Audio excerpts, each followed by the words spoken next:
abyss I saw a place which had no firmament of the heaven above, and no firmly founded earth beneath it, and there was no water upon it, and no birds. But it was a waste and horrible place. I saw there 7 stars, like great burning mountains.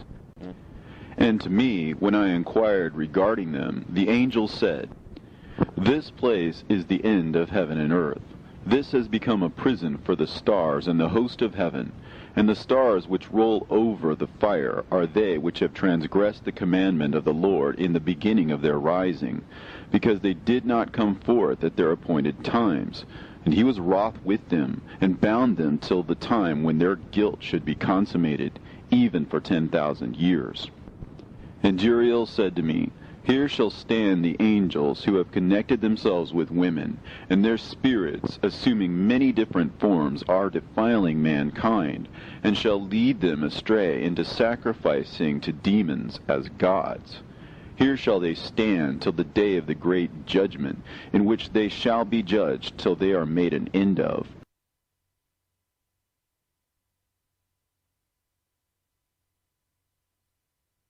I saw there 7 stars, like great burning mountains. Come hither, I will show unto thee the judgment of the great whore that sitteth upon many waters, with whom the kings of the earth have committed fornication, and the inhabitants of the earth have been made drunk with the wine of her fornication.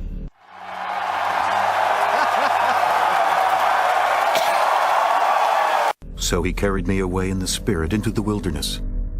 And I saw a woman sit upon a scarlet-colored beast full of names of blasphemy, having 7 heads and 10 horns. And the woman was arrayed in purple and scarlet color, and decked with gold and precious stones and pearls, having a golden cup in her hand full of abominations and filthiness of her fornication.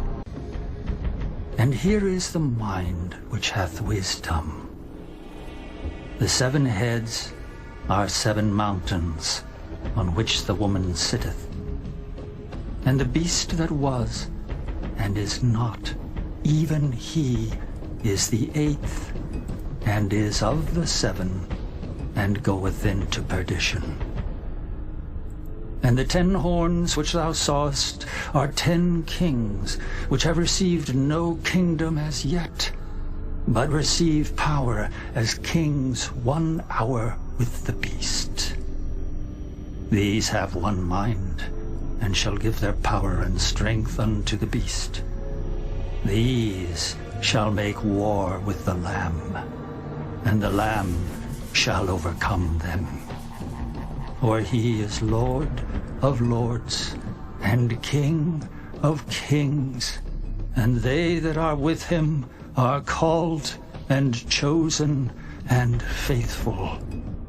And he saith unto me, The waters which thou sawest, where the whore sitteth, are peoples, and multitudes, and nations, and tongues. And the 10 horns which thou sawest upon the beast, ye shall hate the whore, and shall make her desolate and naked, and shall eat her flesh, and burn her with fire. For God hath put in their hearts to fulfill his will, and to agree, and give their kingdom unto the beast, until the words of God shall be fulfilled. And the woman which thou sawest is that great city, which reigneth over the kings of the earth. This is not a theory. This is not a guess. This is scripture. Enoch was shown the heavens, and he was shown the prison where there was 7 stars of heaven bound together in the heavens because they didn't come out at their appointed times. Then John went there, and he saw the same 7 mountains, and when he went, it was at the end. And at the end, there was an 8th wandering star. Today in 2019, we have an 8th wandering star. It's on a schedule, and you can go outside and look at it on that schedule because it will fly over your house. So that beast is what the world wonders at when they behold it. Revelation 17 verse 8 talks about that. Don't believe in an orbiting space station when God created a flat earth with heaven above, in which God sits on his throne. And it raised up itself on one side.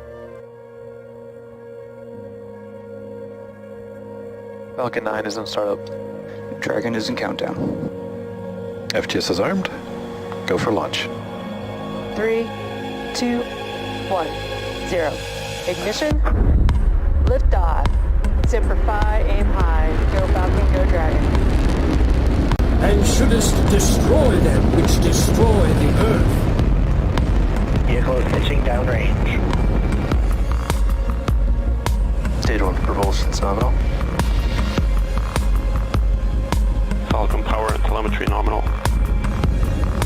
Eagle, Dragon launch escape initiated. Trickle firings are looking good. Stage 1 throttle down.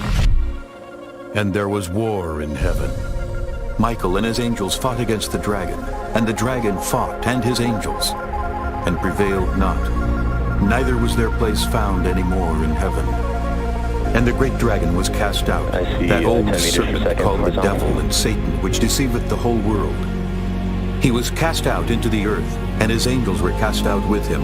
And I heard a loud voice saying in heaven, Now is come salvation and strength and the kingdom of our God and the power of his Christ. For the accuser of our brethren is cast down, which accused them before our God day and night. And they overcame him by the blood of the Lamb and by the word of their testimony. And they loved not their lives unto the death. And as I was considering, behold, an he-goat came from the west on the face of the whole earth, and touched not the ground. And the goat had a notable horn between his eyes. And he came to the ram that had 2 horns, which I had seen standing before the river, and ran unto him in the fury of his power. And I saw him come close unto the ram, and he was moved with choler against him, and smote the ram, and brake his 2 horns. And there was no power in the ram to stand before him, but he cast him down to the ground, and stamped upon him, and there was none that could deliver the ram out of his hand. Therefore the he-goat waxed very great, and when he was strong, the great horn was broken, and for it came up 4 notable ones toward the 4 winds of heaven. And out of one of them came forth a little horn, which waxed exceeding great, toward the south, and toward the east, and toward the pleasant land. And it waxed great, even to the host of heaven. And it cast down some of the host and of the stars to the ground, and stamped upon them. Yea, he magnified himself even to the prince of the host. And by him the daily sacrifice was taken away, and the place of his sanctuary was cast down. And an host was given him against the daily sacrifice by reason of transgression. And it cast down the truth to the ground, and it practiced and prospered. And the great dragon was cast out, that old serpent called the devil and Satan, which deceiveth the whole world. He was cast out into the earth, and his angels were cast out with him. And I heard a loud voice saying in heaven, Now is come salvation and strength and the kingdom of our God and the power of his Christ. For the accuser of our brethren is cast down, which accused them before our God day and night. And they overcame him by the blood of the Lamb and by the word of their testimony. And they loved not their lives unto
Ellie, and my question is, how does it feel to know that you are floating in a piece of metal in an endless void? You can tell it's real because it looks so fake, honestly. Hey everybody, Pastor Steven Anderson here from Faithful Word Baptist Church in Tempe, Arizona. Every single day, my YouTube channel is just getting bombarded with ridiculous comments from flat earthers. And this video is just going to give one simple proof that just completely destroys the flat earth nonsense.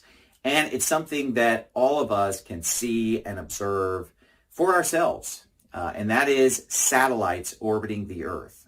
I'm talking about man-made satellites that orbit the earth. You can go outside and literally see them with your naked eye. You can even see the International Space Station with your naked eye under certain conditions. And I personally have seen it many years ago going overhead. And of the beast that carrieth her, which hath the 7 heads and 10 horns. The beast that thou sawest was, and is not, and shall ascend out of the bottomless pit, and go into perdition. And they that dwell on the earth shall wonder, whose names were not written in the book of life from the foundation of the world, when they behold the beast that was, and is not, and yet is. You can even see the International Space Station with your naked eye under certain conditions, and I personally have seen it many years ago going overhead. Out of the sea, having 7 heads and 10 horns, and upon his horns 10 crowns, and upon his heads the name of blasphemy. And the beast which I saw was like unto a leopard, and his feet were as the feet of a bear, and his mouth as the mouth of a lion. And the dragon gave him his power, and his seat, and great authority. And I saw one of his heads, as it were, wounded to death. And his deadly wound was healed, and all the world wondered after the beast. And they worshipped the dragon which gave power unto the beast. And they worshipped the beast, saying, Who is like unto the beast? Who is able to make war with him? Who is like unto the beast? Who is able to make war with him? Conditions, and I personally have seen it. When they behold the beast that was, and is not, and yet is. And there was given unto him a mouth speaking great things and blasphemies, and power was given unto him to continue 42 months. Elon Musk, pleasure to have you on. Thanks for having me. So this is the Dragon that goes up into space and is going to go up on Monday, correct? Yeah, that's our Dragon spacecraft, or version 1, which is capable of taking cargo to and from the space station. And most of what you do now is send satellites up into space, right? That's how you pay the bills. Exactly. Now, how is it that these satellites do not fall out of the sky? How else do you explain these things just perpetually going around the sky? I'm up here on the space station, traveling around the world down below.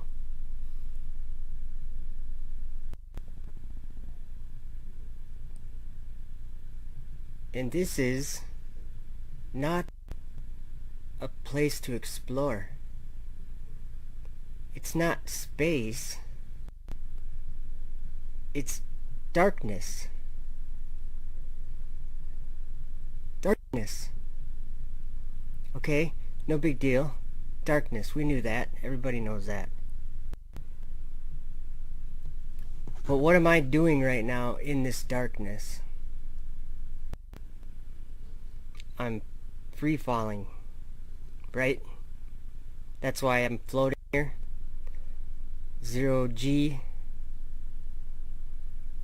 Because I'm free falling around the curvature of the earth. But the curvature is never there when you're on the earth.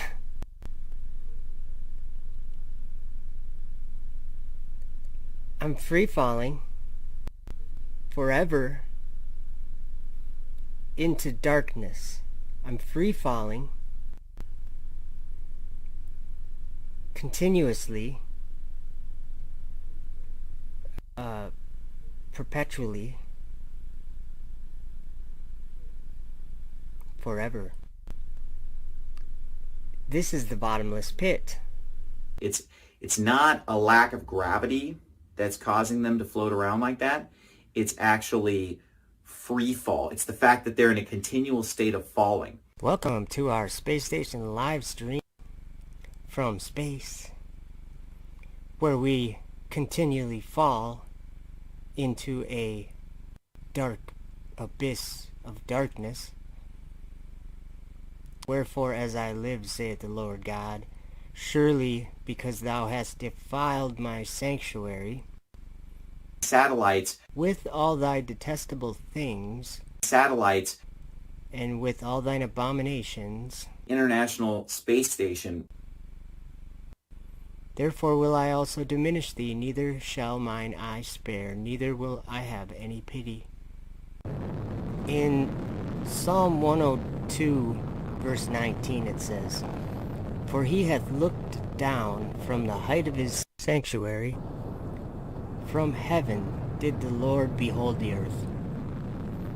And then Psalm 150, verse 1 says, Praise ye the Lord. Praise God in his sanctuary. Praise him in the firmament of his power.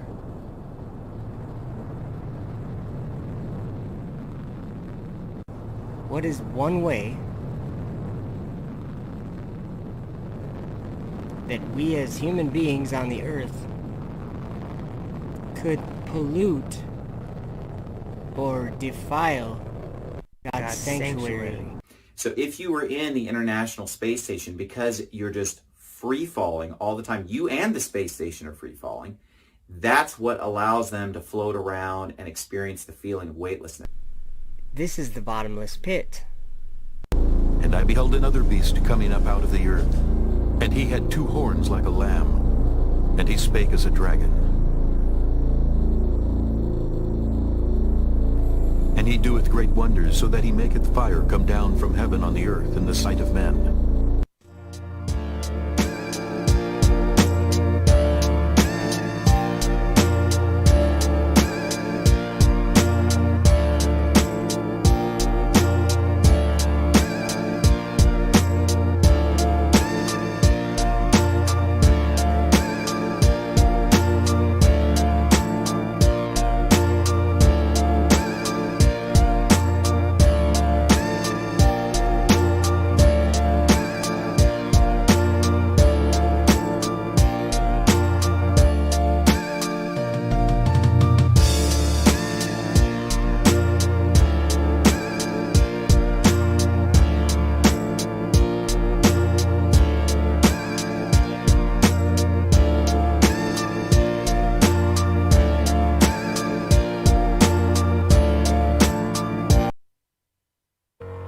If I spin this can, we know that according to the equations of motion, that we would expect that if once this is given a spin. Roger, Houston, Apollo 11. Calling in from about 130,000 miles out. And we'll zoom our camera in slowly, get the most magnification we can. Over. Roger.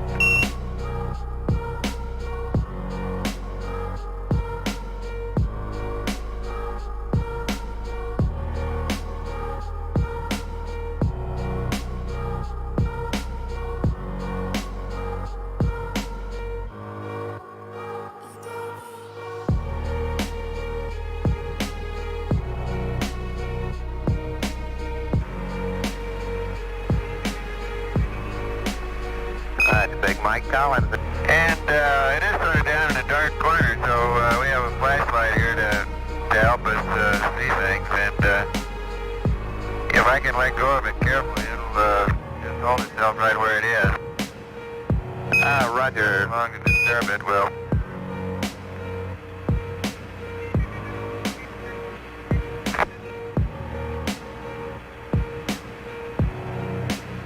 Apollo 11, Houston, that's a pretty good demonstration. You started out really stable there, Mike.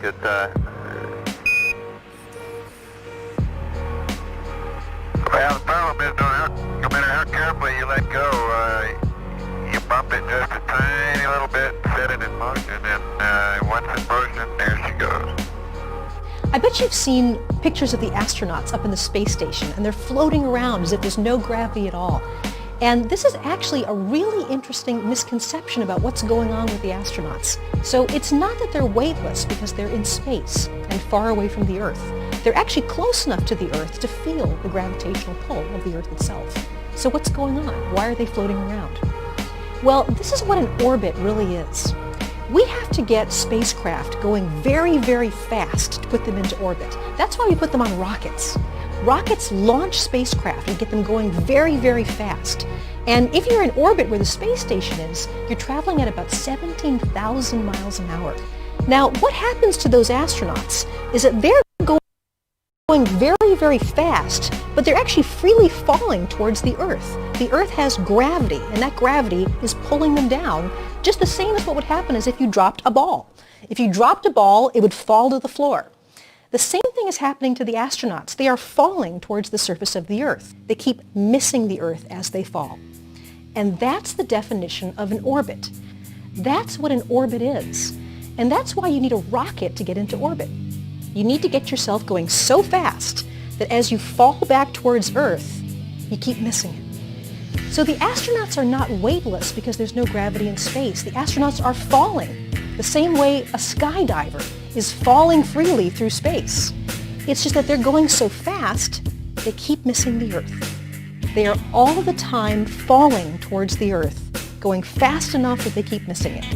Everything that's in orbit around anything else is doing the same thing. See things, and if I can let go of it carefully, it'll just hold itself right where it is.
Firing chain is on.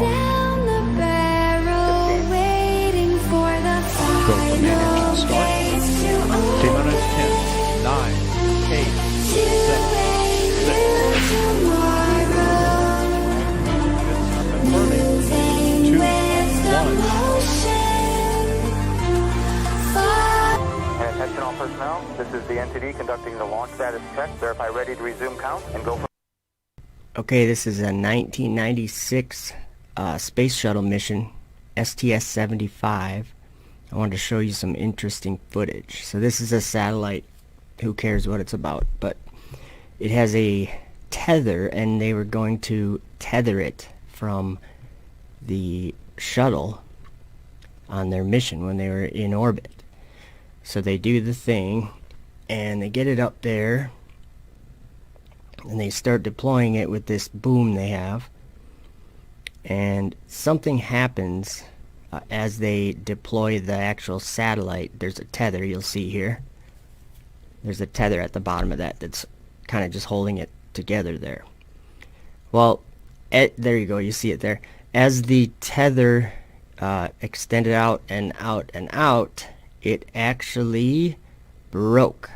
And this is where I think some things are even being revealed now in 2018 with some of this old footage. Okay, there you see it breaking. Okay, now there's going to be several minutes of footage here following this that as this thing is floating away from them, they'll be talking too, so you can get something out of that. But they retract in the boom because they lost it, and now they're just tracking it, and they're going to be filming it here from the top of the shuttle. So listen into what they say, and after the footage I will come back.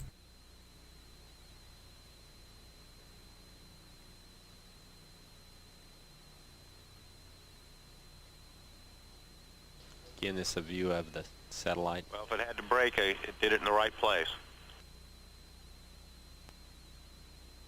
So,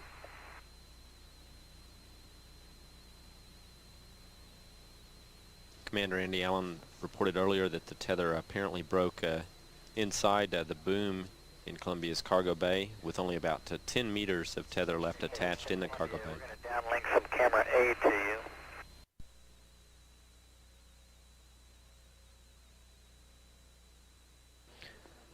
Columbia and the satellite now 77 nautical miles apart.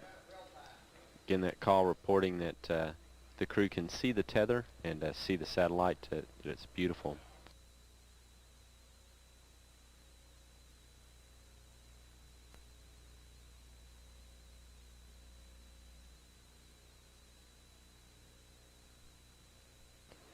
This view showing the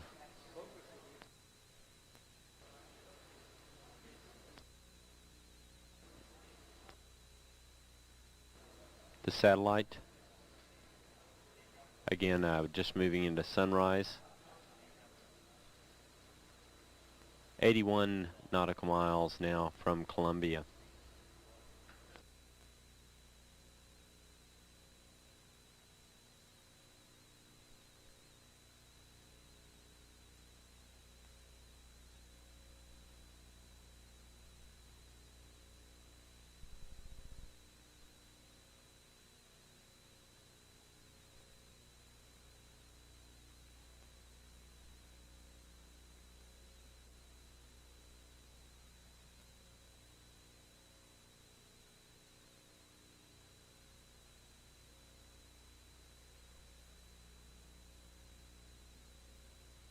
Guys getting the image? Franklin, we see a long line, a couple of star-like things, and a lot of things swimming in the foreground. Can you describe what you're seeing?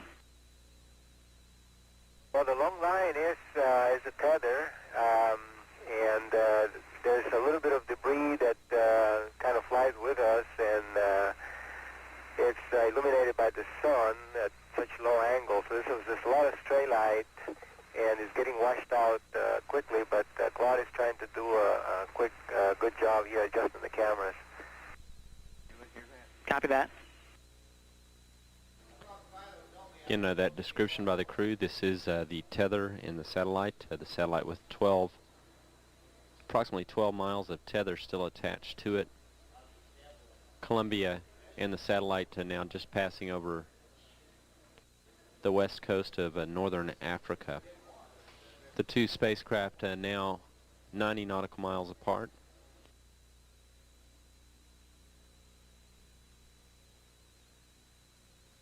Controllers for the satellite did have communications with it during the close pass between Columbia and the satellite.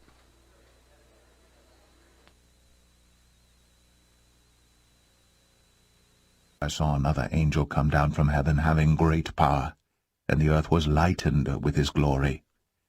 And he cried mightily with a strong voice, saying, Babylon the great is fallen, and is become the habitation of devils, and the hold of every foul spirit, and a cage of every unclean and hateful bird.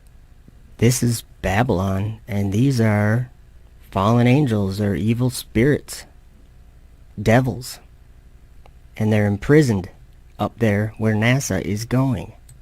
For all nations have drunk of the wine of the wrath of her fornication, and the kings of the earth have committed fornication with her, and the merchants of the earth are waxed rich through the abundance of her delicacies. And I heard another voice from heaven saying, Come out of her, my people, that ye be not partakers of her sins, and that ye receive not of her plagues.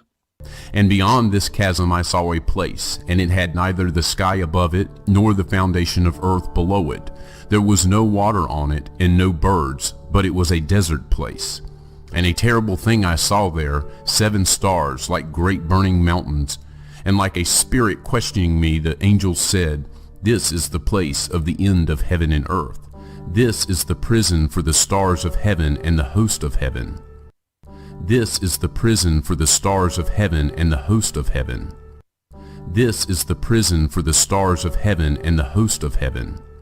Babylon the great is fallen, and is become the habitation of devils, and the hold of every foul spirit, and a cage of every unclean and hateful bird.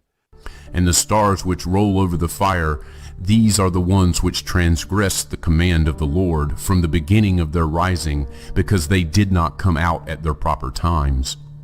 And he was angry with them, and bound them until the time of the consummation of their sin, in the year of mystery. And Uriel said to me, The spirits of the angels who were promiscuous with women will stand here, and they, assuming many forms, made men unclean, and will lead men astray so that they sacrifice to demons as gods. And they will stand there until the great judgment, on which they will be judged, so that an end will be made of them. There was a great fire there, which burnt and blazed, and the place had no cleft reaching into the abyss, full of great pillars of fire, which were made to fall. Neither its extent nor its size could I see, nor could I see its source. Then I said, How terrible this place is, and how painful to look at. Then Uriel, one of the holy angels, who was with me, answered me. He answered me and said to me, Enoch, why do you have such fear and terror because of this terrible place, and before this pain? And he said to me, This place is the prison of the angels, and there they will be held forever. And we have main engine cutoff. And stage separation has been confirmed. And you can see the first stage there flipping back. Use the nitrogen thrusters.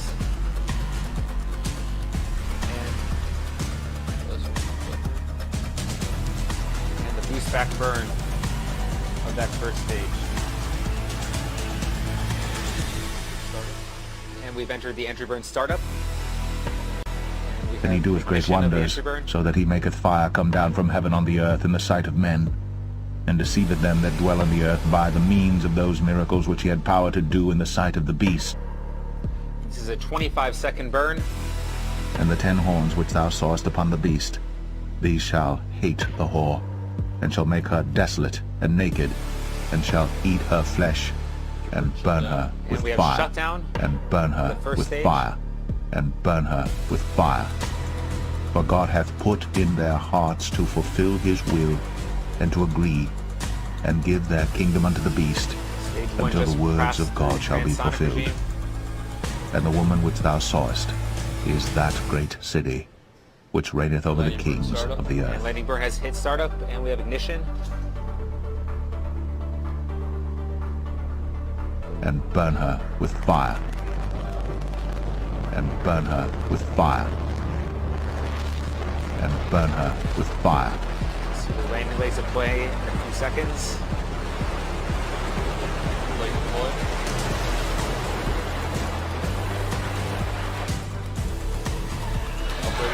And we have touchdown. And his tail drew the third part of the stars of heaven, and did cast them to the earth. And the dragon stood before the woman which was ready to be delivered, for to devour her child as soon as it was born.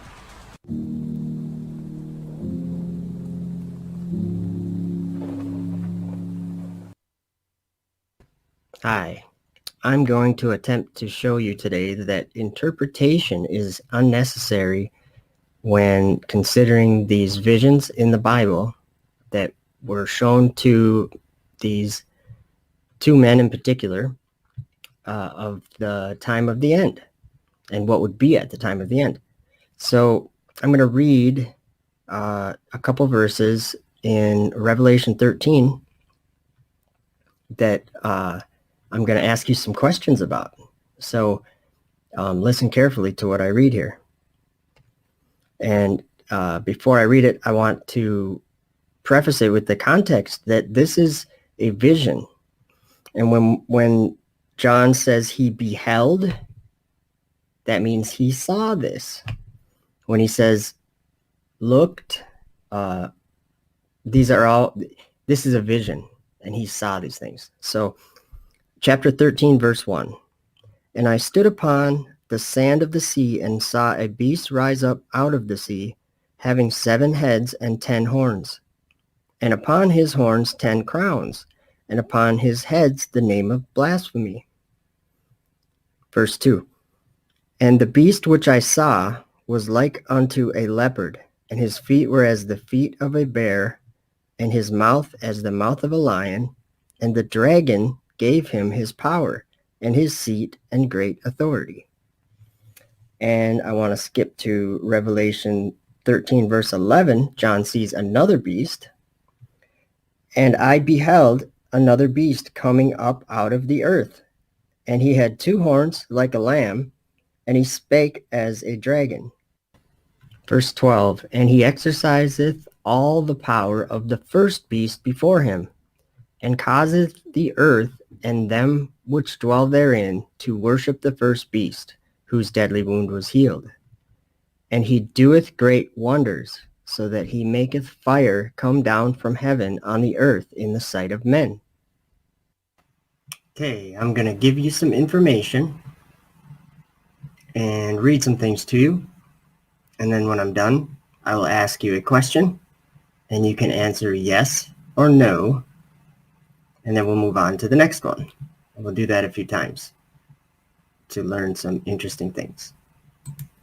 This picture that you're looking at behind me in the background, this is one of the grid fins from Falcon 9 rocket booster. Let me give you a little bit of information.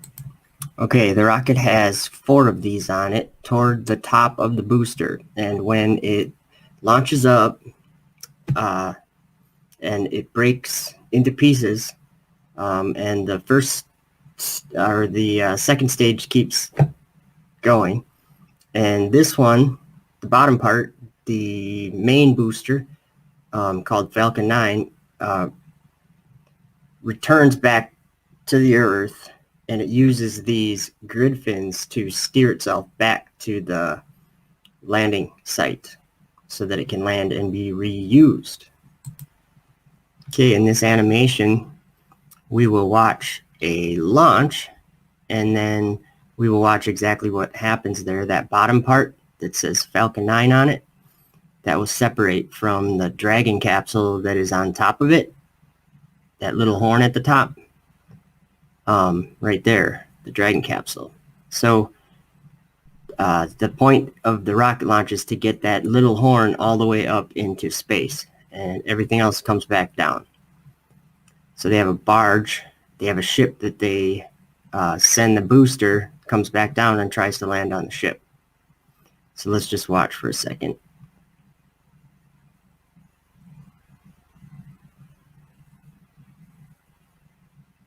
So what happens now is the booster is going to run out of fuel, and so it'll do a separation like that, and there we have the booster turning itself around, and these grid fins are going to come out and steer it back to its landing barge right there. See them come out, and they steer it down to a safe landing is what we are sold. And there we are. Okay, I want to read you a verse from Daniel chapter 7, verse 7. This is a vision that Daniel had. After this I saw in the night visions, and behold, a 4th beast, dreadful and terrible, strong exceedingly, and it had great iron teeth. It devoured and brake in pieces, and stamped the residue with the feet of it. And it was diverse from all the beasts that were before it, and it had 10 horns. The question I have is this. If you were alive 2,000 years ago or so, and you saw this, would it be sensible that you might call them great iron teeth? Yes or no? Next question is, the rocket you see in the background there, or any rocket really, could it be said, if you lived 2,000 years ago, could it be said that it stamps the residue with the feet of it if it was standing? Yes or no? After the Falcon 9 booster launches the Dragon here up into orbit so that the Dragon can give the ISS, the International Space Station, its power to resupply it and bring cargo to and from. The booster comes back down and lands on the Earth, and I'll show you that here.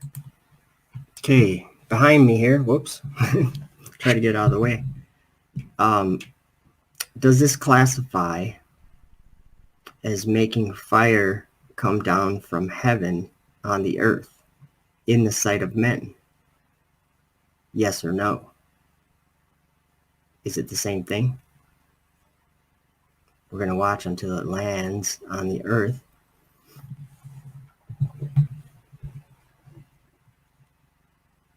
Is this making fire come down from heaven on earth in the sight of men? Yes or no? Next question. Looking at what is in the background behind me, do you see something that has 2 horns and could be said is speaking like a dragon? Yes or no? Could it be said that the dragon gives its power to something else by resupplying it and bringing cargo to and from? Yes or no? Okay, for the next question, I wanted to change gears and go back to Daniel. In Daniel 7 verse 2, Daniel spake and said, I saw in my vision by night, and behold, the 4 winds of the heaven strove upon the great sea, and 4 great beasts came up from the sea, diverse from one another. So we have to remember, before these next questions, we have to remember that this is a vision, and Daniel says, I beheld, behold, looked, see, saw. He was looking at something and describing it. Now let's see if we can figure out if there's a parallel in our world today. Hint, hint. If there's a parallel in our world today that matches with what Daniel saw concerning these 4 beasts, because I think there is. Let me read Daniel 7 verse 4. The first was like a lion and had eagle's wings. I beheld, that means to see. I beheld till the wings thereof were plucked, and it was lifted up from the earth, and made stand upon the feet as a man, and a man's heart was given to it. Okay, this is the space shuttle in the background being taken from that stance into vertical to launch. Now, in this verse, it says, and made stand upon the feet as a man. And also it says, and it was lifted up from the earth and made stand upon the feet as a man. Well, that matches, doesn't it? there's something else that matches too. The first was like a lion. I don't know what that means. And had eagle's wings. It had wings. And Daniel watched till the wings thereof were plucked. The shuttle was retired in 2011.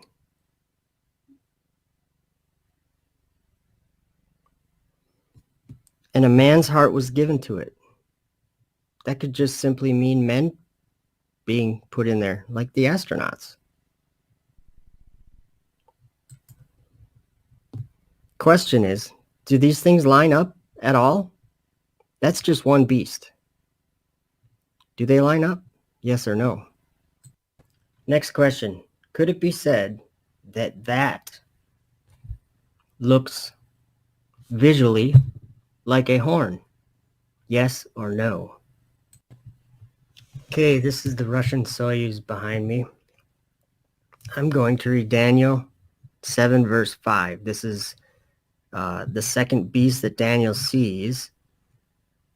And behold, another beast, a second, like to a bear, and it raised itself up on one side, and it had 3 ribs in the mouth of it, between the teeth of it, and they said thus unto it, Arise, devour much flesh. Now, the reason why I have this playing in the background is because it says, like to a bear, and it raised itself up on one side, which we just watched. And I will have to show you something else about the 3 ribs in the mouth of it, between the teeth of it. This is inside of the Russian Soyuz capsule, which happens to be the only transportation to and from the International Space Station. So, if we think about that, it is very interesting because of one of the verses that I already read, Revelation 13, verse 2. And the beast which I saw was like unto a leopard, and his feet were as the feet of a bear.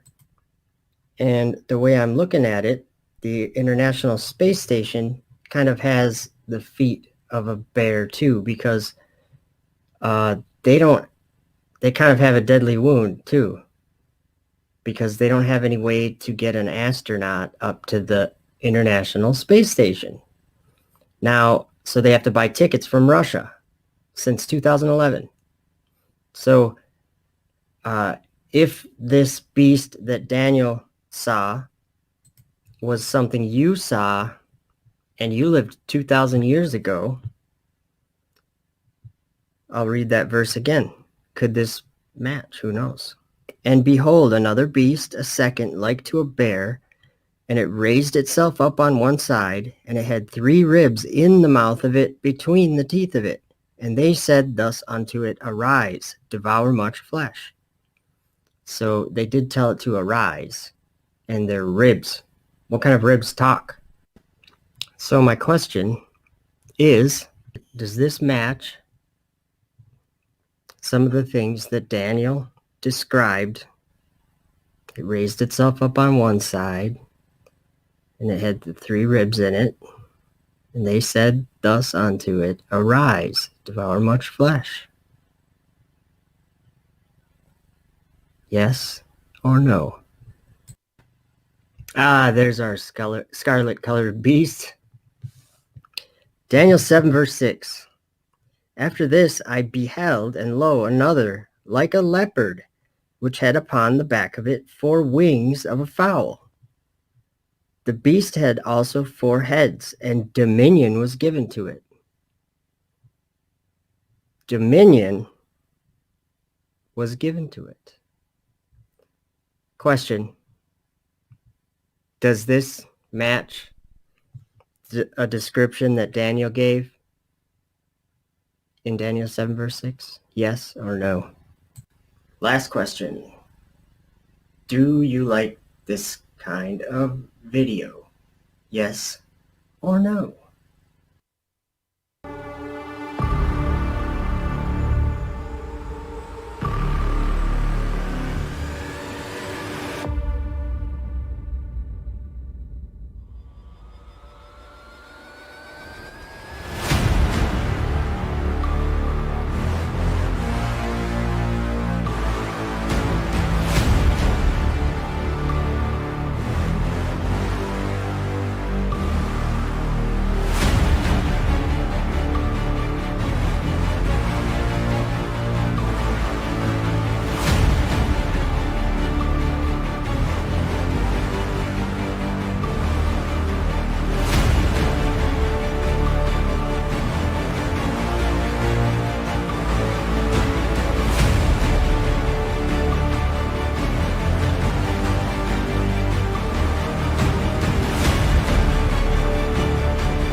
As for the beauty of his ornament, he set it in majesty. But they made the images of their abominations. But they made the images of their abominations and of their detestable things therein. Therefore have I set it far from them, and I will give it into the hands of the strangers for a prey, and to the wicked of the earth for a spoil. And they shall pollute it, and they shall pollute it. My face will I turn also from them, and they shall pollute my secret place, for the robbers shall enter into it and defile it. An end, the end is come upon the four corners of the land. Now is the end come upon thee, and I will send mine anger upon thee, and will judge thee according to thy ways, and will recompense upon thee all thine abominations. And mine eye shall not spare thee, neither will I have pity, but I will recompense thy ways upon thee, and thine abomination shall be in the midst of thee. And ye shall know that I am the Lord. Thus saith the Lord God, an evil, and only evil, behold, is come. An end is come, the end is come. It watcheth for thee. Behold, it is come. The morning is come unto thee, O thou that dwellest in the land. The time is come, the day of trouble is near, and not the sounding again of the mountains. Now will I shortly pour out my fury upon thee, and accomplish mine anger upon thee. And I will judge thee according to thy ways, and will recompense thee for all thine abominations. And mine eye shall not spare, neither will I have pity. I will recompense thee according to thy ways and thine abominations that are in the midst of thee.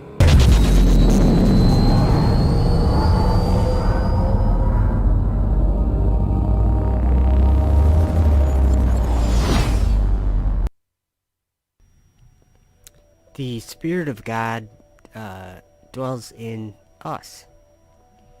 And I got a few verses I want to read. 1 Corinthians 6 verse 19. What? Know ye not that your body is the temple of the Holy Ghost which is in you, which ye have of God, and ye are not your own? 1 Corinthians 3 verse 17. If any man defile the temple of God, him shall God destroy, for the temple of God is holy, which temple ye are. 1 Corinthians 3 verse 16.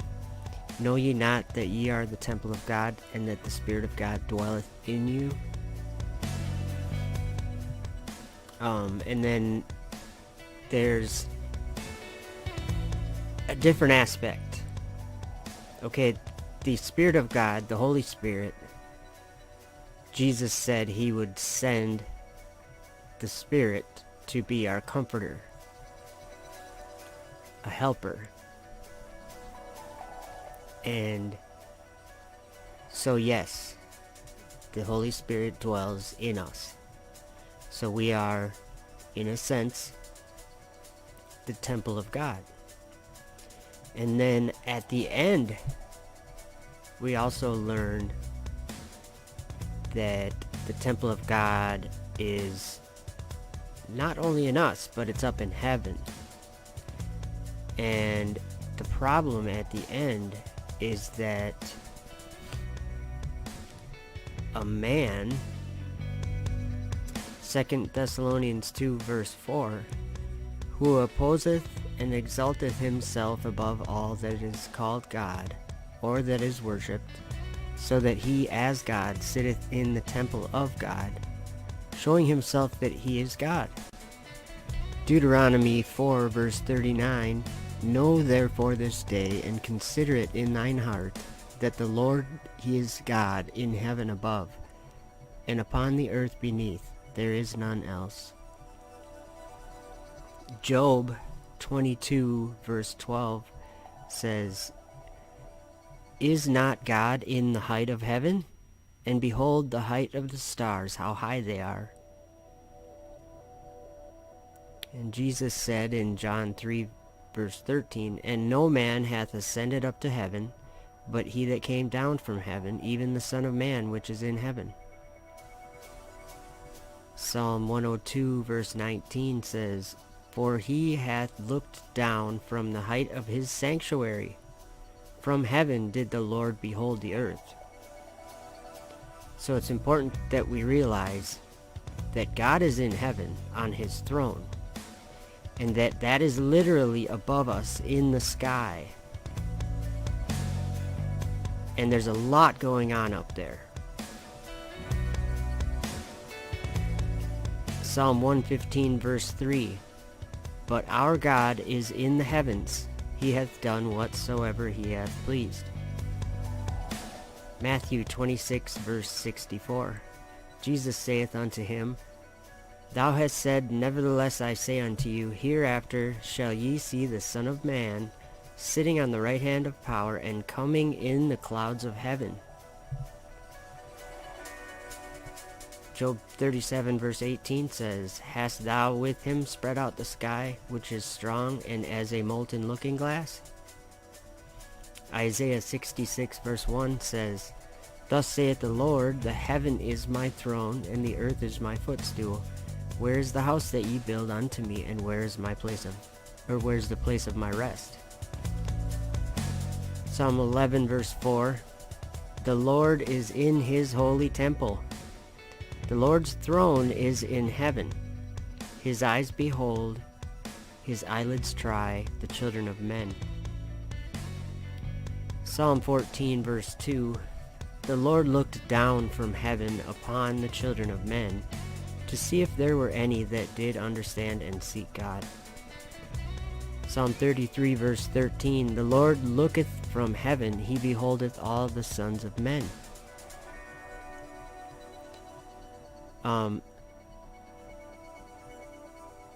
Lucifer has a plan, and I already talked about a little bit of it. That man that's going to stand in the temple of God. Well, here's what Lucifer... this is Isaiah 14 verses 12 through 14. How art thou fallen from heaven, O Lucifer, son of the morning? How art thou cut down to the ground, which didst weaken the nations? For thou hast said in thine heart, I will ascend into heaven. I will exalt my throne above the stars of God. Psalm 18:11 says, He made darkness his secret place. His pavilion round about him were dark waters and thick clouds of the skies. Isaiah 49 verse 9 says, That thou mayest say to the prisoners, Go forth. To them that are in darkness, show yourselves. They shall feed in the ways, and their pastors shall be in all high places. Matthew 8 verse 12 says, But the children of the kingdom shall be cast out into outer darkness. There shall be weeping and gnashing of teeth. John 1 verse 5 says, And the light shineth in the darkness, and the darkness comprehended it not. Think about what they tell us on the space station. They tell us these things. They tell us it's a deep abyss of darkness that you can, it looks like you could touch it. And there is no air there. It's celestial. So exactly what Jesus said. No man has ascended into heaven, but he that came down. So we need to understand that what are they doing in the space station? They have broken into or breached the firmament. NASA and SpaceX, it's become their highway, and they've been putting their idols up there and serving them. And what about things like COVID-19? Where did that come from? I know that there's a place of darkness that's full of evil spirits. Let's keep looking at some of these verses. John 3 verse 19, and this is the condemnation, that light is come into the world, and men love darkness rather than light, because their deeds were evil.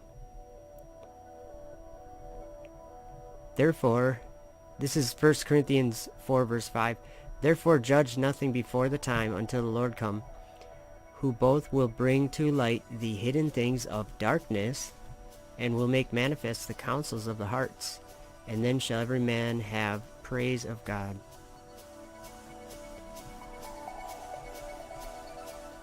2 Corinthians 4 verse 6, for God, who commanded the light to shine out of darkness, has shined in our hearts, to give the light of the knowledge of the glory of God in the face of Jesus Christ. 1 Peter 2 verse 9, but ye are a chosen generation, a royal priesthood, a holy nation, a peculiar people, that ye should show forth the praises of him who hath called you out of darkness into his marvelous light. 2 Peter 2 verse 4, for if God spared not the angels that sinned, but cast them down to hell, and delivered them into chains of darkness to be reserved unto judgment. So, darkness is the bottom of hell. It's those dark waters, the firmament of heaven.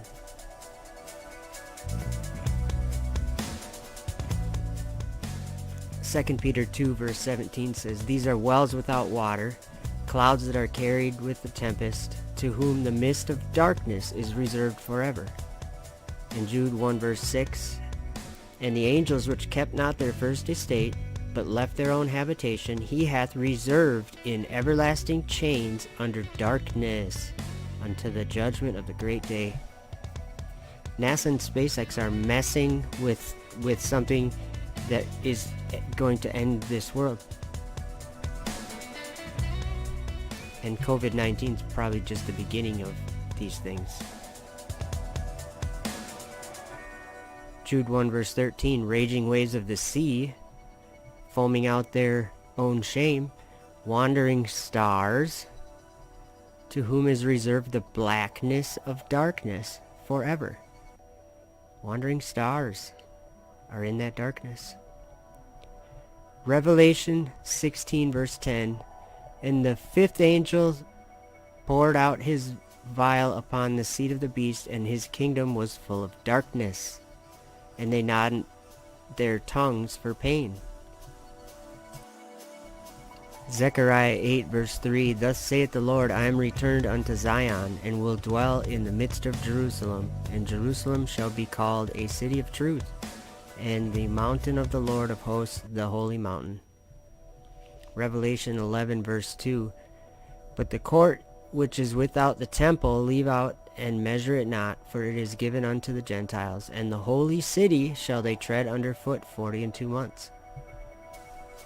Revelation 21 verse 2, and I, John, saw the holy city, New Jerusalem, coming down from God out of heaven, prepared as a bride adorned for her husband.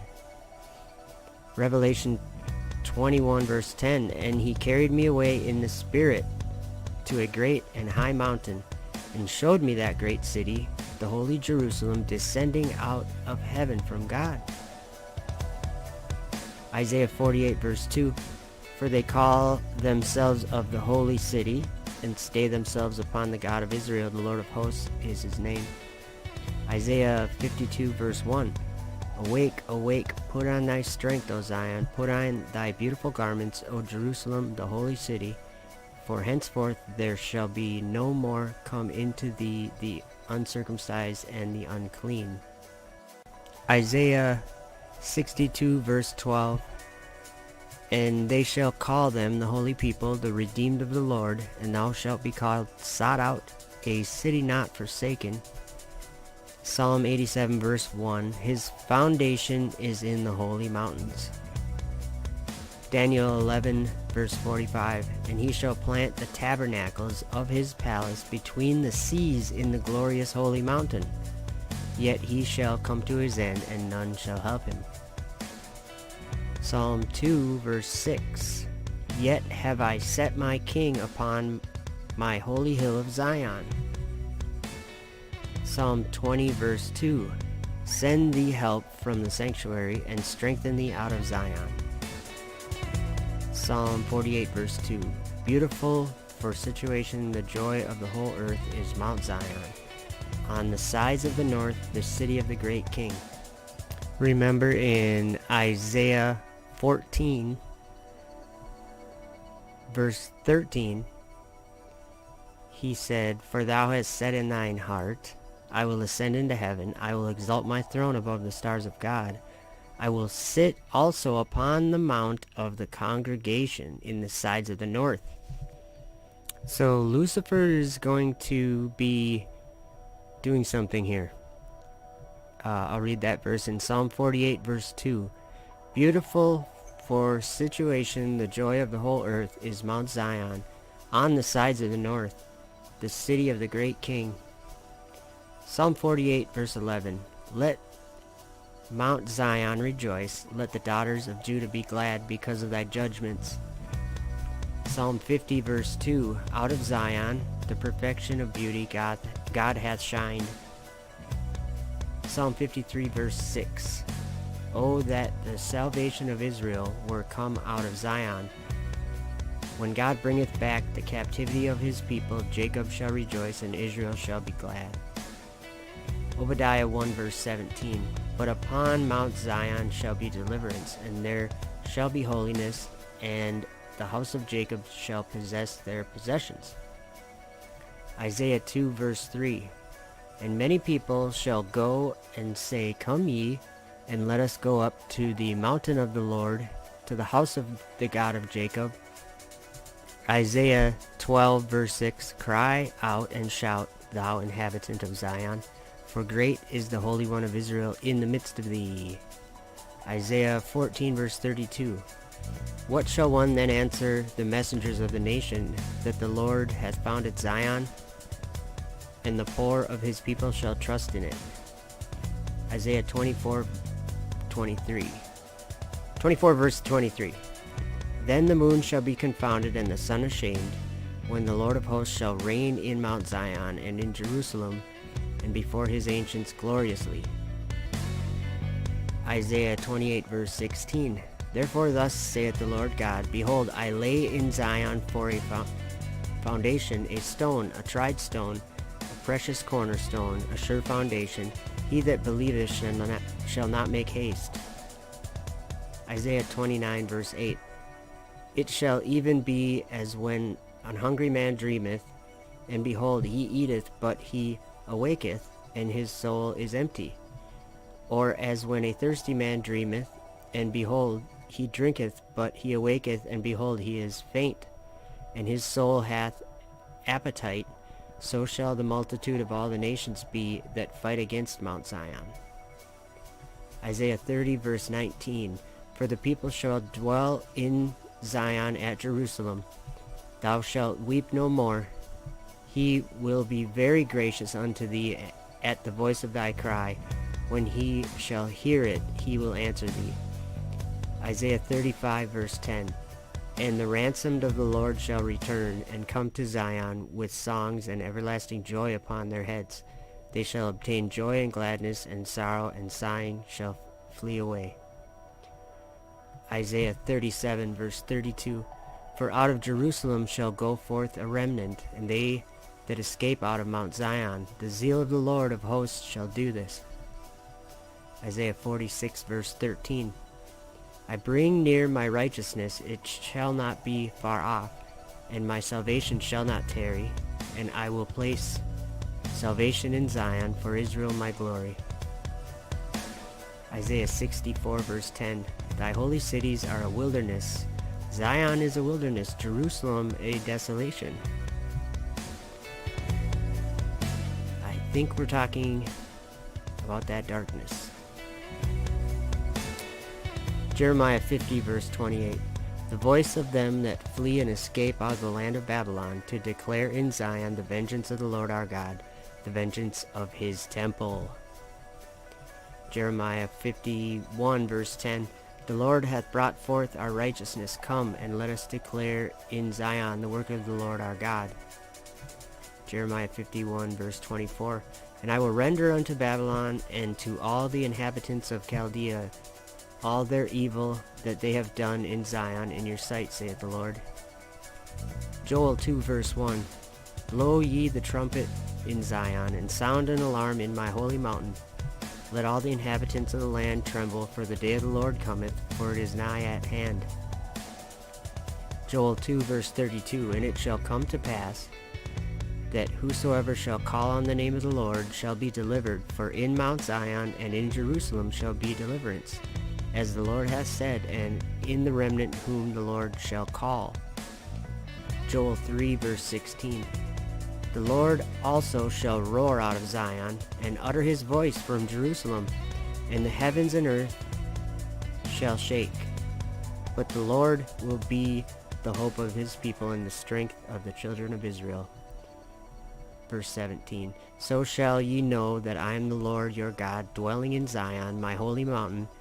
Then shall Jerusalem be holy, and there shall no strangers pass through her any more. Joel 3 verse 21. For I will cleanse their blood that I have not cleansed, for the Lord dwelleth in Zion. Amos 1 verse 2. And he said, the Lord will roar from Zion, and utter his voice from Jerusalem, and the habitations of the shepherds shall mourn, and the top of Carmel shall wither. Micah 4 verse 2. And many nations shall come and say, Come, and let us go up to the mountain of the Lord, and to the house of the God of Jacob, and he will teach us of his ways, and we will walk in his paths, for the law shall go forth from Zion, and the word of the Lord from Jerusalem. Micah 4 verse 7. And I will make her that halted a remnant, and her that was cast far off a strong nation, and the Lord shall reign over them in Mount Zion from henceforth even forever. Romans 11 verse 26. And so all Israel shall be saved, as it is written, there shall come out of Zion the deliverer, and shall turn away ungodliness from Jacob. Hebrews 12 verse 22. But ye are come unto Mount Zion, and unto the city of the living God, the heavenly Jerusalem, and to an innumerable company of angels. 1 Peter 2 verse 6. Wherefore also it is contained in the scripture, Behold, I lay in Zion a chief cornerstone, elect, precious, and he that believeth on him shall not be confounded.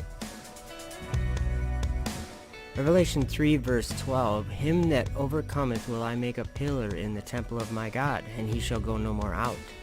And I will write upon him the name of my God, and the name of the city of my God, which is New Jerusalem, which cometh down out of heaven from my God, and I will write upon him my new name.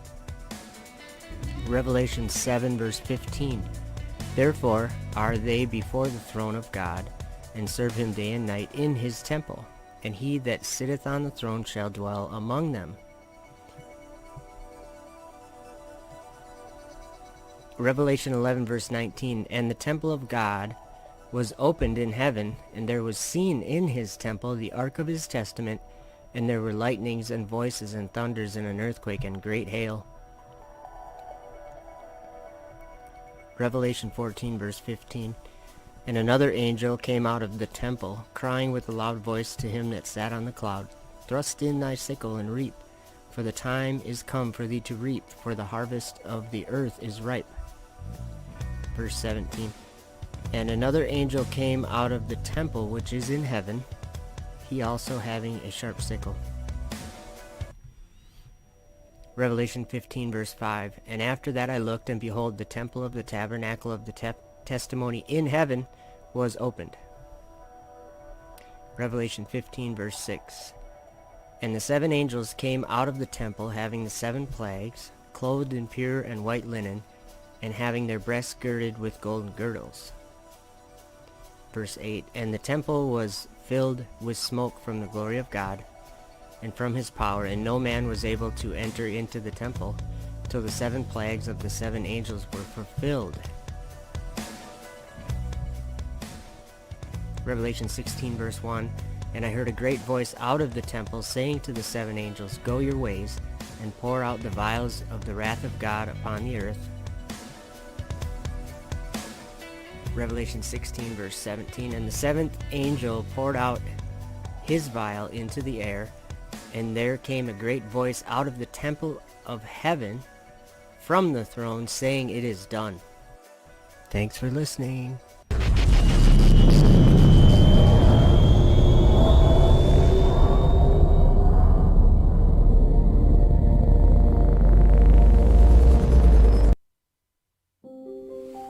And they asked him, saying, Master, but when shall these things be? And what sign will there be when these things shall come to pass?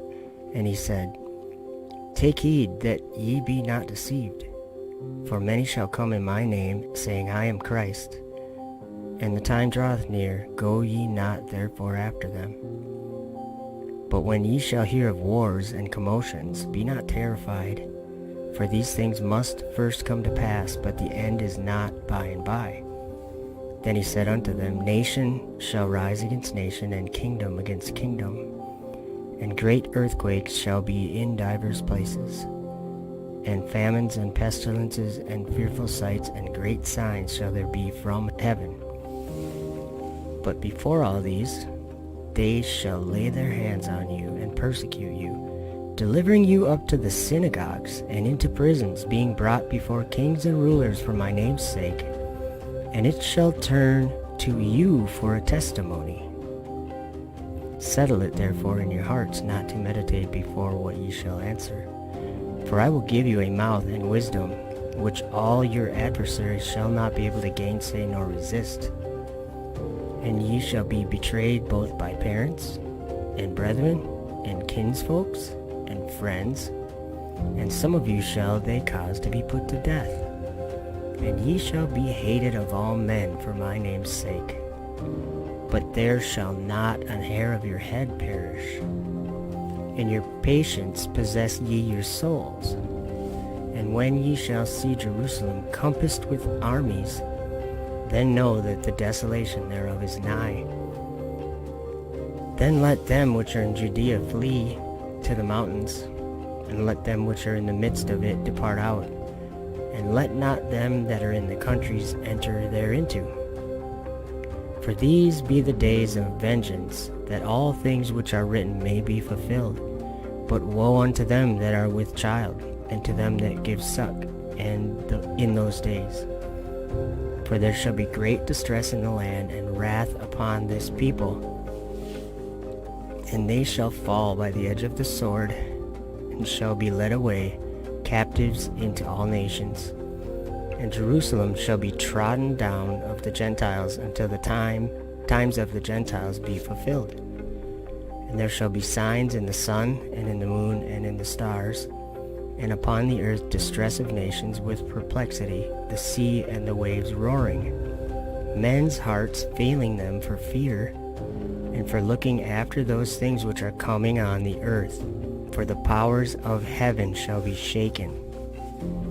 And then shall they see the Son of Man coming in a cloud, with power and great glory. And when these things begin to come to pass, then look up, and lift your heads, for your redemption draweth nigh.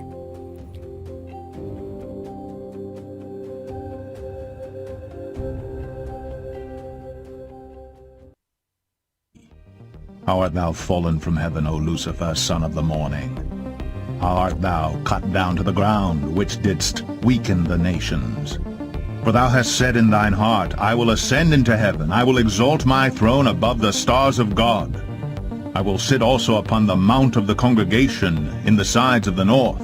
I will ascend above the heights of the clouds. I will be like the Most High. Yet thou shalt be brought down to hell, to the sides of the pit. So he carried me away in the spirit into the wilderness, and I saw a woman sit upon a scarlet-colored beast, full of names of blasphemy, having 7 heads and 10 horns. After this I beheld, and lo, another, like a leopard, which had upon the back of it 4 wings of a fowl. The beast had also 4 heads, and dominion was given to it. For thou hast said in thine heart, I will ascend into heaven, I will exalt my throne above the stars of God. And out of one of them came forth a little horn, which waxed exceeding great toward the south, and toward the east, and toward the pleasant land.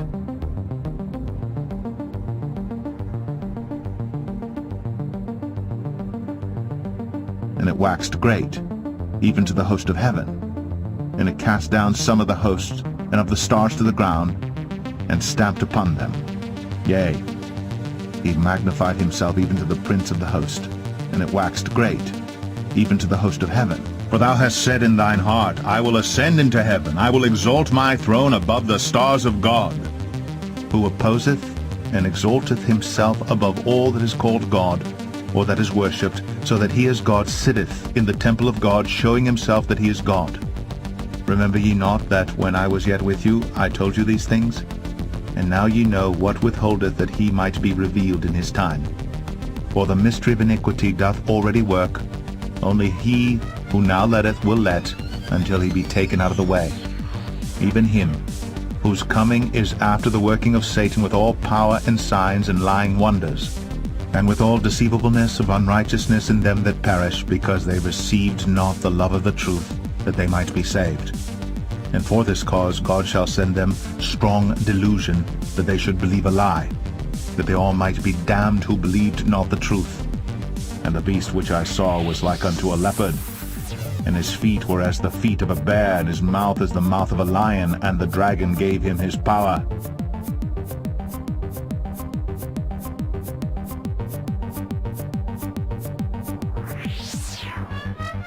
And his seat and great authority. And he doeth great wonders, so that he maketh fire come down from heaven on the earth in the sight of men. Boosters.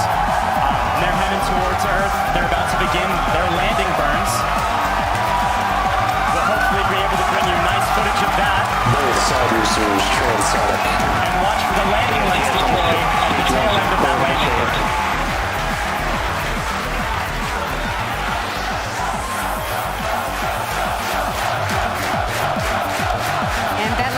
Started. Both boosters looking to be on track towards their respective landing zones. Landing legs have started. Side boosters landing legs have deployed. And deceived them that dwell on the earth by the means of those miracles which he had power to do in the sight of the beast. And after these things I saw another angel come down from heaven, having great power, and the earth was lightened with his glory. And he cried mightily with a strong voice, saying, Babylon the great is fallen, and is become the habitation of devils, and the hold of every foul spirit, and a cage of every unclean and hateful bird. How art thou fallen from heaven, O Lucifer, son of the morning? How art thou cut down to the ground, which... Howbeit when he, the Spirit of truth, is come, he will guide you into all truth. For he shall not speak of himself, but whatsoever he shall hear, that shall he speak. And he will show you things to come. He shall glorify me, for he shall receive of mine, and shall show it unto you. Unto whom it was revealed that not unto themselves, but unto us they did minister the things which are now reported unto you by them that have preached the gospel unto you with the Holy Ghost sent down from heaven, which things the angels desire to look into. Wherefore gird up the loins of your mind, be sober, and hope to the end for the grace that is to be brought unto you at the revelation of Jesus Christ. But ye are a chosen generation, a royal priesthood, a holy nation, a peculiar people, that ye should show forth the praises of him who hath called you out of darkness into his marvelous light, which in time past were not a people, but are now the people of God, which had not obtained mercy, but now have obtained mercy. Now to him that is of power to establish you according to my gospel and the preaching of Jesus Christ, according to the revelation of the mystery, which was kept secret since the world began, but now is made manifest, and by the scriptures of the prophets, according to the commandment of the everlasting God, made known to all the nations for the obedience of faith. To God only wise be glory through Jesus Christ forever. Amen. Behold, I come quickly. Hold that fast which thou hast, that no man take thy crown. Him that overcometh will I make a pillar in the temple of my God, and he shall go no more out. And I will write upon him the name of my God, and the name of the city of my God, which is New Jerusalem, which cometh down out of heaven from my God, and I will write upon him my new name. He that hath an ear, let him hear what the Spirit saith unto the churches.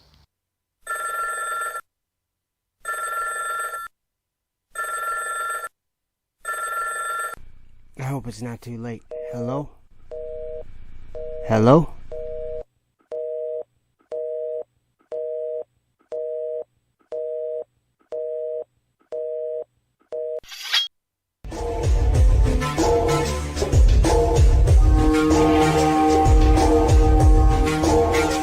It's a good day to be. This event is something that all of humanity can get excited about. It's just a fundamentally positive, good thing.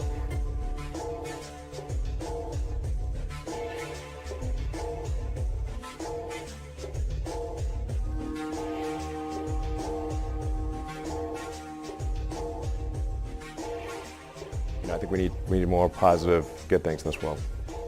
This is hopefully the first step on a journey towards a civilization on Mars, life becoming multiplanetary, based on the moon and expanding beyond Earth, and life becoming a multi-planet species, life becoming multiplanetary for the first time in the 4.5 billion year history of Earth. I think this is hopefully the first step on that journey. It will require a tremendous amount of innovation and technology development to make going to orbit and ultimately beyond orbit a routine matter where thousands and perhaps ultimately millions of people can travel to other planets. That's what we really need to achieve over time. That's obviously a very difficult goal, but that's seeming increasingly real with what happened today.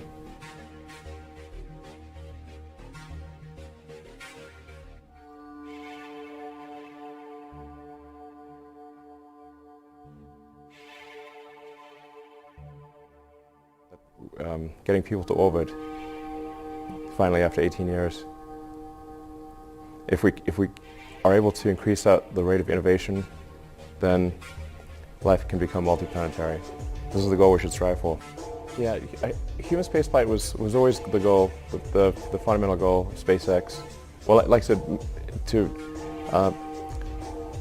create the technologies or help create the technologies necessary to make life sustainably multiplanetary.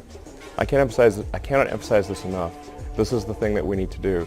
We must make life sustainably multiplanetary. It's not one planet to the exclusion of another, but to extend life beyond Earth. We are life's agent in this regard. All the creatures and the plants and everyone that exist here on Earth, we can bring them to other planets, and it's very important that we do so as soon as possible, I think, while the window of opportunity is open. I call upon the public to support this goal, and to think about this goal, and think about how important it is, and how fundamental it is to the future. We've got to get it done. The launching satellites is nice, of course, and it keeps we've got to bring in more money than we spend. This is important, but it's ultimately all about life beyond Earth.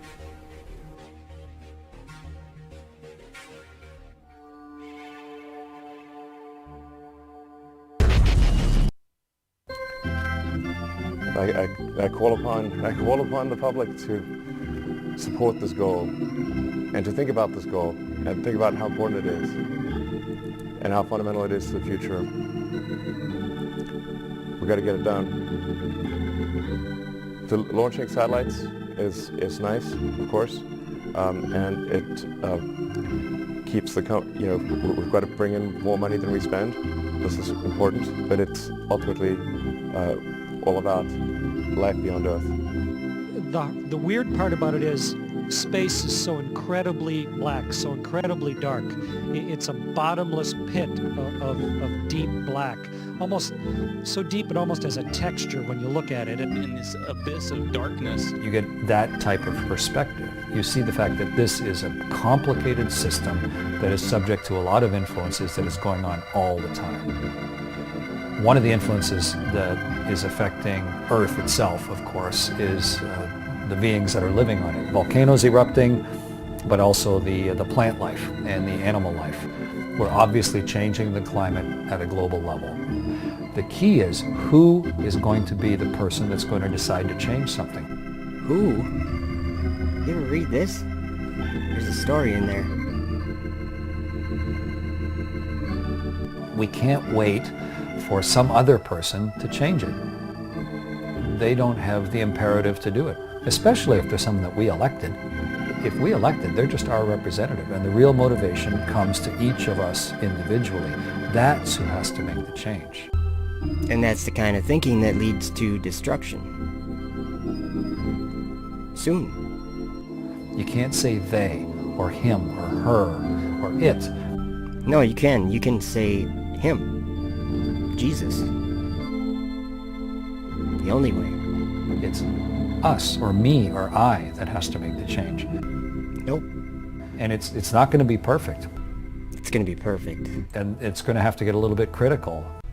Yes. Before people are truly going to feel enough pain or enough compunction to actually change what they're doing. Oh, maybe you have read this. That's what it says in here.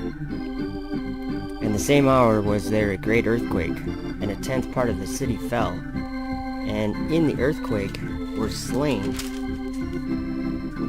of men 7,000. And the remnant were affrighted and gave glory to the God of heaven. And things are going to get worse before they get better. Things are going to get worse before they get better. But I'm confident this isn't the end of the world. Yeah, don't be so confident. This is just a problem that we're facing. No, not facing. Making. And you're at the center of the whole problem. What you and your organization do. Get thee hence, Satan, for it is written, thou shalt worship the Lord thy God, and him only shalt thou serve.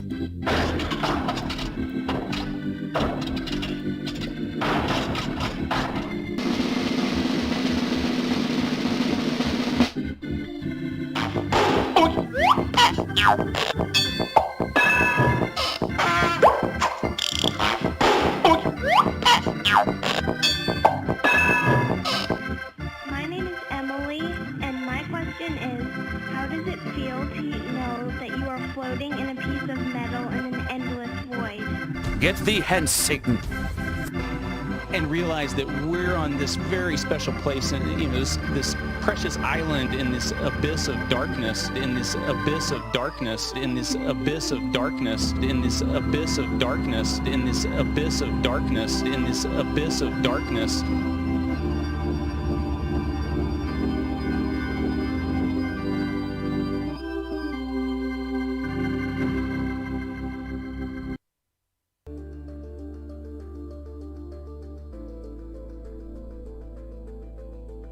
Of course, I spent a lot of time at the cupola, looking at the Earth, and what has always struck me every time I went there is how beautiful the Earth is, how fragile it looks, how alive it obviously is, with the clouds, the water. It's like it's breathing. The auroras, the presence of humans at night, it's obvious with the lights. But it's the death around the Earth that's startling. How this beautiful, shining oasis of life is there naked in the middle of pitch black death, death, in the middle of pitch black death, the vacuum of space. Is the death around the Earth that's startling. The weird part about it is space is so incredibly black, so incredibly dark. It's a bottomless pit of deep black, almost so deep it almost has a texture when you look at it. Wandering stars, to whom is reserved the blackness of darkness forever.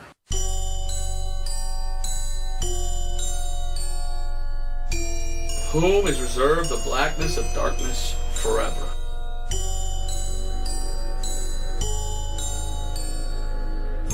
The blackness of darkness forever. Well, I believe he's clearly talking about hell. Because in the Bible, there's a place where there's darkness forever.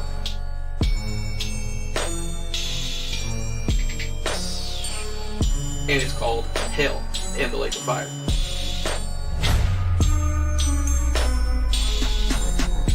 When you come in from a spacewalk, you're surrounded by the emptiness of space. It's sort of like the opposite of air. There's nothing there at all. When you quickly repressurize the hatch and you open up the hatch and you smell, what is that lingering smell from a place that used to be exposed to space? The smell in there is a little bit like that trace of a smell of gunpowder or burnt steak, or sort of like brimstone, like a witch has just been there. Brimstone.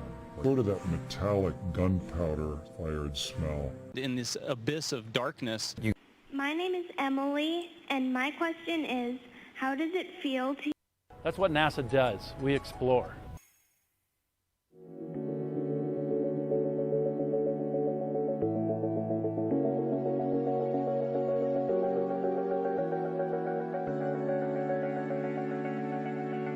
And to continue the dream of Apollo.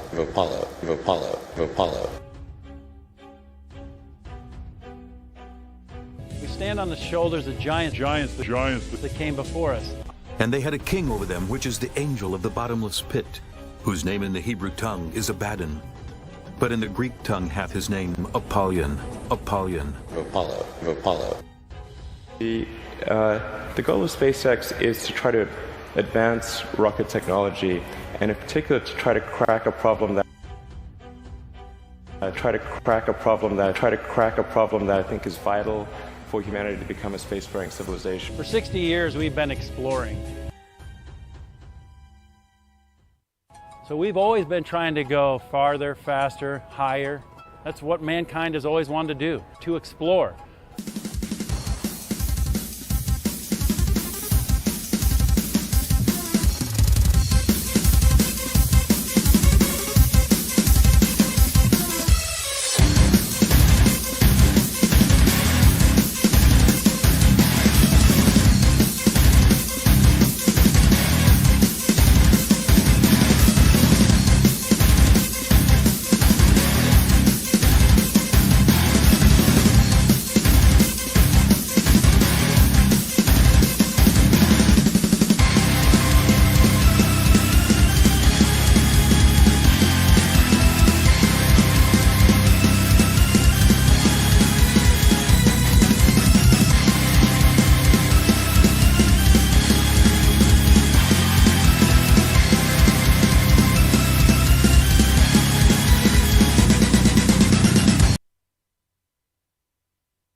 I call upon the public to. What does the ISS smell like? Oh, you can smell a little roast beef. Right. Is that correct? Do you have a similar starting point from him and your thinking process? I think there's certainly some similarities of opinion. I think both Jeff and I believe that it's important for the future to be a spacefaring civilization, and out there, ultimately be out there among the stars. And I think. Why do you seem so scared? I know things no one knows. We're going to die. I think that's the exciting, inspiring future that I think certainly people in this room want.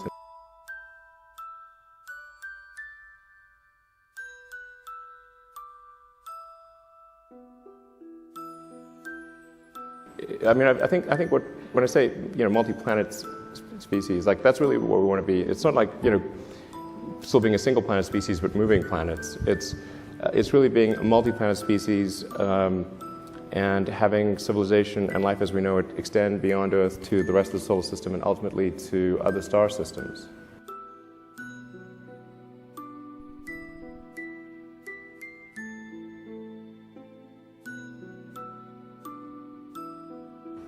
I think that's the thing. That's the future that's exciting and inspiring, and I think that's what, I think, you need things like that to be glad to wake up in the morning. Like life can't be just about solving problems. Like there have to be things that are inspiring and exciting that make you glad to be alive.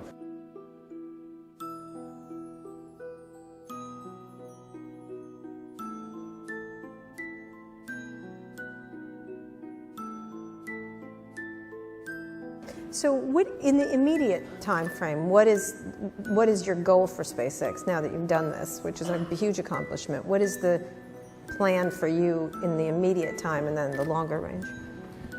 Sure. So so we plan to refly one of the landed rocket boosters, hopefully in about 2 or 3 months, something like that, and then so that'll be an important milestone. So far, the stages are looking like quite good, even though they come through quite. It's a really difficult re-entry situation, but they're looking like they're in good shape. And we now have 4 of them, so we want to start reflying them, towards the end of summer, and then hopefully. By the end of this year, we'll be launching Falcon Heavy, which will be the most powerful rocket in the world by more than a factor of 2. So Falcon Heavy will be on the order of 5 million pounds of thrust on liftoff, which is about 2/3 the size of a Saturn V. Oh, really? Yeah. So that's the rocket that took the astronauts to the moon. Right. Exactly. So, in fact, we're launching from the same pad, from the Apollo 11 pad.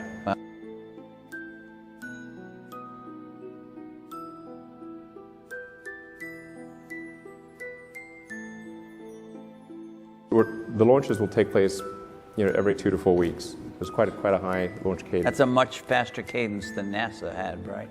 Yeah, it'll be more launches than anything else in the world.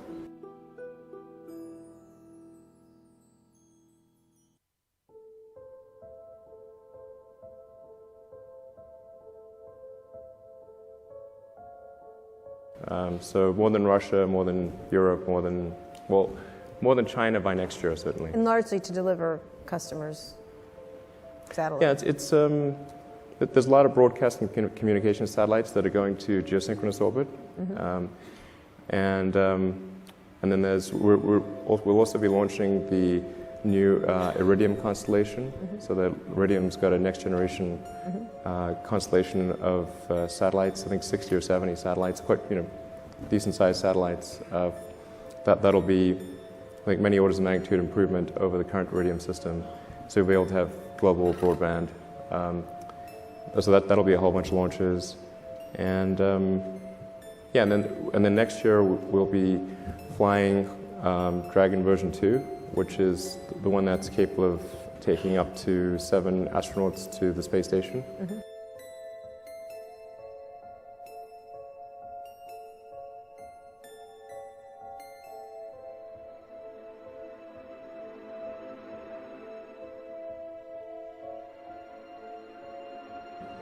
In fact, Dragon 2 really it's a propulsive lander as well, and it'll be it's intended to carry astronauts to the space station, but it's also capable of being a general science delivery platform to anywhere in the solar system. So where are you going with it? We're going to send one to Mars in 2018.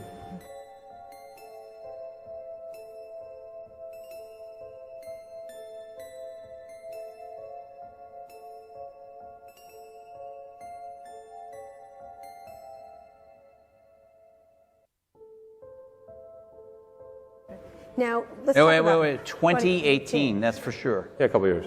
Okay. Now, will you be on that flight? No. You have talked about this. You said you don't want to, you want to die on Mars, just not on landing, right? Is that correct? Well, I mean, I think if you're going to choose a place to die, then Mars is probably, not a bad choice. All right. But you're not ready. It's not some sort of Martian death wish or something. But yeah, I mean, if you're going to be born on Earth, die on Mars. So sending this up to Mars 2018, right? Sending this up to Mars 2018, when will someone like you get there from your plans? Sure. So the 2018 mission would be our Dragon version 2. Right. And I think if things go according to plan, we should be able to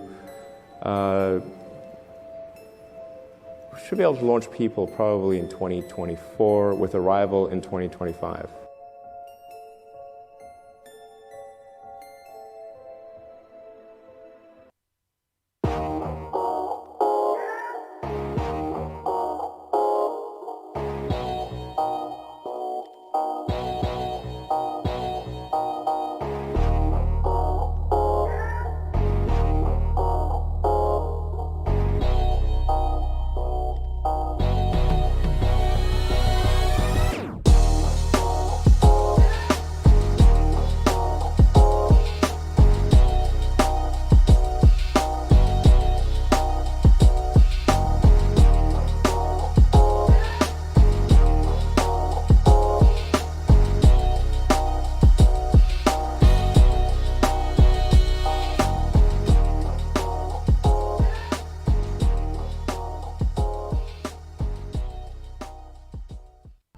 And the Spirit carried Enoch off to the highest heaven, and I saw there, in the middle of that light, something built of crystal stones, and in the middle of those stones tongues of living fire. And my spirit saw a circle of fire, which surrounded that house. From its four sides came rivers, full of living fire, and they surrounded that house. And round about were the seraphim, and the cherubim, and the Ophanim.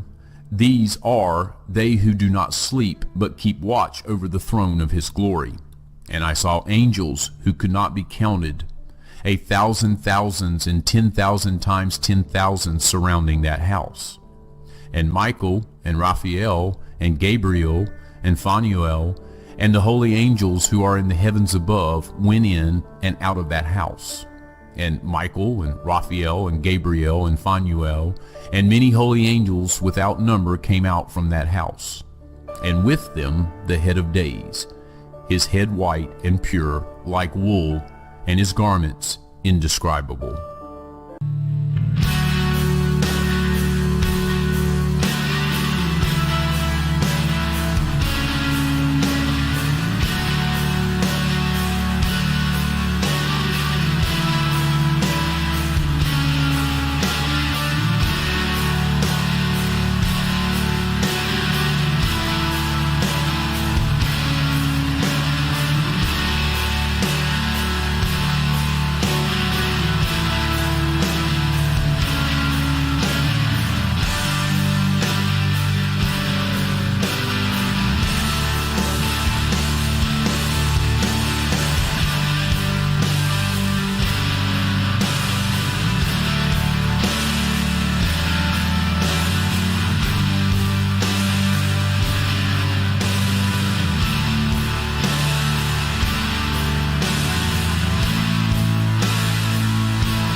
And behold, a door was opened in heaven.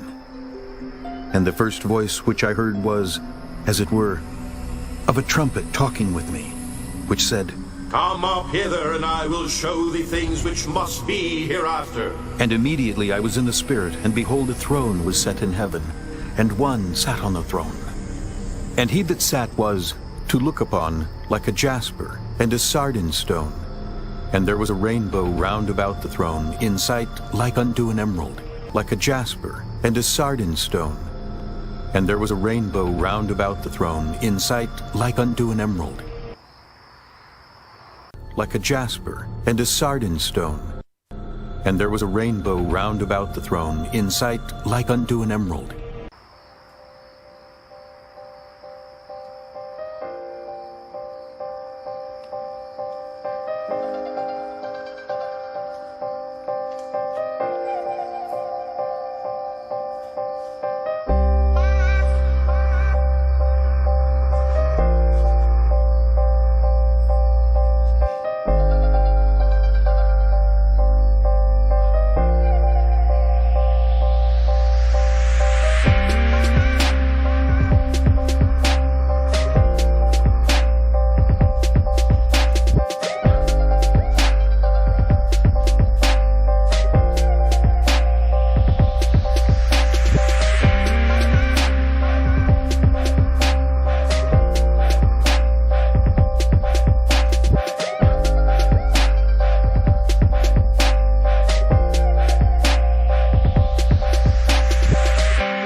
Thank you.